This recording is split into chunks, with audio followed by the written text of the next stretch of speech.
تو انہوں نے پلین سے آئے, پلین سے گئے, ان کے عقیدت مندوں نے ان کو پلین کا ٹکٹ دیا. تو دعوت اسلامی کے مبلغین نے میرے سامنے 2-3 بار کہہ دیا, آپ مولانا لوگوں کا بڑا سپورٹ کرتے دیکھا, پلین سے آ رہے ہیں, پلین سے جا رہے ہیں, اچھے اچھے گھروں میں ٹھہر رہے ہیں, اچھا اچھا کھا رہے ہیں. بڑی جلن ہوتی ہے. جس کو علماء کی خوشحالی سے جلن ہو وہ کیسا سنی ہے, کیسا مسلمان ہے؟ ارے صحیح پکا مسلمان تو یہ ہے کہ اپنے قوم کے عالم دین پر خوشی دیکھ کر اسے خوشی ہو جائے, وہ خوش ہو جائے. جلن ہو رہی اس کو. پھر کیا ہوا کہ ناگپور میں حضرت صاحب تھے, ہم بھی ان کی خدمت میں لگے ہوئے جا رہے آ رہے ہیں. ایک صاحب سورت کے آئے, ان کا نام بھی مجھے معلوم ہے, میں نام جانتا ہوں, ابھی بھی وہ موجود ہیں سورت میں. انہوں نے کہا حضرت بمبئی میں اجتماع نہیں ہو سکا, ہم چاہ رہے ہیں کہ سورت میں کر لیں. ماشاء اللہ ماشاء اللہ الحمدللہ ہمارے پاس سورت کا بھی ہے. یہ کھڑے تھے, اس کے بعد میں پلنگ پہ بیٹھ گئے. وہ جو ہے الیاس قادری صاحب سے زیادہ عمر والے تھے, تو ان کو قریب بلایا, داڑھی, میرے چاند میرے لال, بالکل اجتماع رکھتے تھے, بالکل ہمارے پاس ویزا بھی ہے. تو انہوں نے کہا ٹھیک ہے.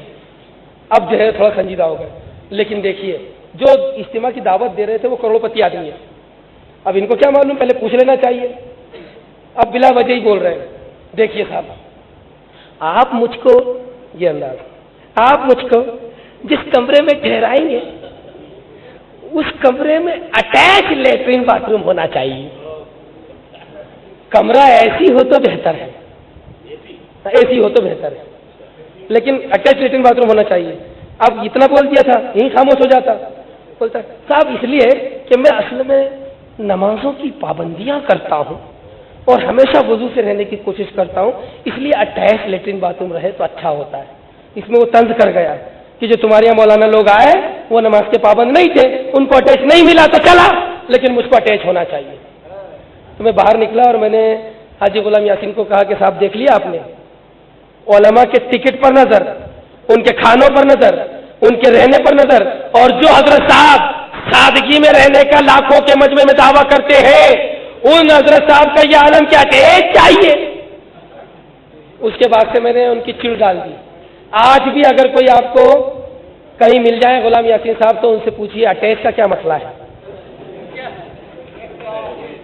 میں ابھی بھی کئی لوگوں نے ان سے پوچھا اٹیچ کا کیا مسئلہ ہے صاحب. اٹیچ, یہ بات کیوں کہہ رہا ہوں میں, اگر تم نے علماء کی حسینہ اڑائی ہوتی, اگر تم نے علماء کی توہین نہ کی ہوتی تو اٹیچ میں رہو کہ اے سی میں رہو, ہم کو کیا مطلب تھا. لیکن تم علماء کی ہنسی اڑا کر, علماء کی توہین کر کے خود عیش کرنے کے چکر میں ہو, اس لیے ہم کو اٹیچ والی چلو ڈالنی پڑی. ابھی جو ہے اب یہ گمراہی کی بات تو نہیں ہے, بس آخری بات حضرت اجازت کر دو, لاسٹ بس آخری بات. پچھلے سال رمضان سے پہلے عمران قادری صاحب نے کیوں تھی, میں ٹی وی نہیں دیکھتا الحمدللہ, اور میرے گھر میں الحمدللہ آج تک ٹی وی آیا نہیں, اور میں اللہ رب العزت کے فضل و کرم سے, اس کے محبوب پاک صلی اللہ علیہ وسلم کی عنایت سے یعنی پرکھنے کے لیے بھی نہیں دیکھا میں نے ابھی کہ کیا ہے اس میں, کیا نہیں دیکھنا چاہیے, نہیں دیکھا. جو لوگ دیکھتے ہیں ہمارے احباب میں سے, انہوں نے آ کر بتایا پچھلے سال رمضان سے پہلے کہ ایک یورپین لڑکی, ایک لفظ عمران قادری بیان کر رہے ہیں کہ ایک یورپین لڑکی نے, دیکھو مدنی چینل کی فضیلت, مدنی چینل کے فائدے. یورپ میں ایک لڑکی نے مدنی چینل دیکھا, مدنی چینل دیکھا, اور مدنی چینل دیکھ کر وہ مبلغ سے بہت متاثر ہو گئی لڑکی. ہاں, مبلغ سے بہت متاثر ہو گئی. میرے خیال سے وہ مبلغ صاحب کو اور ہمارے اسد اقبال صاحب کو کھڑا کر دیا جائے تو ان سے زیادہ ہینڈسم یہی نظر آئیں گے. تو وہ جو ہے مبلغ صاحب کو جو ہے دیکھ کر بہت زیادہ متاثر ہو گئی. وہ ڈھونڈتے ڈھونڈتے کراچی آ گئی, لوگوں سے پوچھا کہ مجھ کو مبلغ صاحب سے ملنا ہے, یہ مبلغ صاحب سے ملنا ہے, یہ مبلغ صاحب سے ملنا ہے. تو لوگوں نے مبلغ صاحب سے ملا دیا. وہ بہت تفصیل کے ساتھ میں مختصر عرض کر رہا ہوں. تو مبلغ صاحب سے ملا دیا. اب مبلغ صاحب سے ملے تو اس نے کہا کہ میں آپ کی باتوں سے بہت متاثر ہوئی, اب میں اسلام قبول کرنا چاہتی ہوں. تو انہوں نے اسلام قبول کروا دیا. تھوڑی اس میں تفصیل تھی. پھر اس کے بعد اس لڑکی نے کہا کہ نہیں, میں آپ کو پسند کرنے لگی ہوں, میں آپ سے نکاح کرنا چاہتی ہوں. کون؟ عمران قادری بیان کر رہے ہیں. حضرت صاحب وغیرہ سب بیٹھے ہوئے. تو اس نے نکاح کر لیا، لیکن کچھ دنوں کے بعد اس کے رشتے داروں کو پتہ چلا تو وہ واپس اس کو غیر ملک لے گئے، وہ ان کی قید میں ہے، آپ دعا کیجیے قید سے آزاد ہو جائے۔ اور رو رہے لوگ، وہ لوگ رو رہے ہیں قید سے آزاد ہو جائے۔ پھر اس کے بعد سنجیدہ ہو کر کہتے ہیں معلوم ہے آپ کو کہ وہ مبلغ کون ہے جو متاثر ہوئی، اسلام قبول کیا، نکاح کیا، معلوم ہے مبلغ کون ہے؟ وہ مبلغ ہمارے مولانا حضرت الیاس قادری صاحب ہیں۔ یہ ہے مدنی چینل۔ ہمارے حضرت صاحب بہت پیسہ بچاتے ہیں، لیٹرین میں 2 لائٹ لگائے ہیں، ایک بڑا ایک چھوٹا۔ جب اندر جاتے ہیں تو بڑا لائٹ بجھا دیتے ہیں کیونکہ اب بڑے کی ضرورت نہیں، چھوٹا لگاتے ہیں۔ ارے آپ صرف زبانی بولنے کے لیے چینل استعمال کرتے تو ریڈیو میں جاتے، آپ نے تو دکھانے کے لیے چینل استعمال کیا۔ حضرت صاحب جا رہے تھے زبانی کیوں بتا رہے ہو؟ دکھا دیا ہوتا، دکھانے کے لیے تو بنایا۔ ان کی یہ حرکتیں اہل سنت کو بدنام کر رہی ہے۔ چینل پر جو یہ جھوٹ موٹ رونے کا ڈرامہ، جھنڈے لے کے گھومنے کا ڈرامہ آج مذہب لوگوں کو سنیت سے بدزن کر رہا ہے۔ یہ چینل ایسا نہیں جو سنیت کی تبلیغ کرے، یہ چینل سنیت کو نقصان پہنچا رہا ہے۔ اور یاد رکھو حرام طریقوں سے دین کی تبلیغ نہیں ہو سکتی، حرام طریقوں سے یقیناً دین کا نقصان ہوگا۔ اس لیے تمام حاضرین سے گزارش کرتا ہوں کہ مدنی چینل کا بائیکاٹ کیجیے اور دور رہیے۔ وہ مدنی چینل نہیں ہے بلکہ وہ چینل تمہیں دین سے دور کرنے والا چینل ہے، شیطانی چینل۔ مولا تعالیٰ اس کے محبوب پاک کے صدقے میں نے جو کچھ کہا ہے اس کو اپنی بارگاہ میں قبول فرما لے، اور رب تعالیٰ اس کے محبوب پاک صلی اللہ علیہ وسلم کے صدقے میں ہمیں حق سمجھنے کی توفیق عطا۔ ابھی تو وقت کم ہے اور مجھے بھی خود ہمارے اسد اقبال صاحب کو سننا ہے، میں رخصت ہو رہا ہوں، ابھی بہت کچھ باقی ہے، انشاءاللہ پھر کسی مجلس میں آپ کے سامنے عرض کروں۔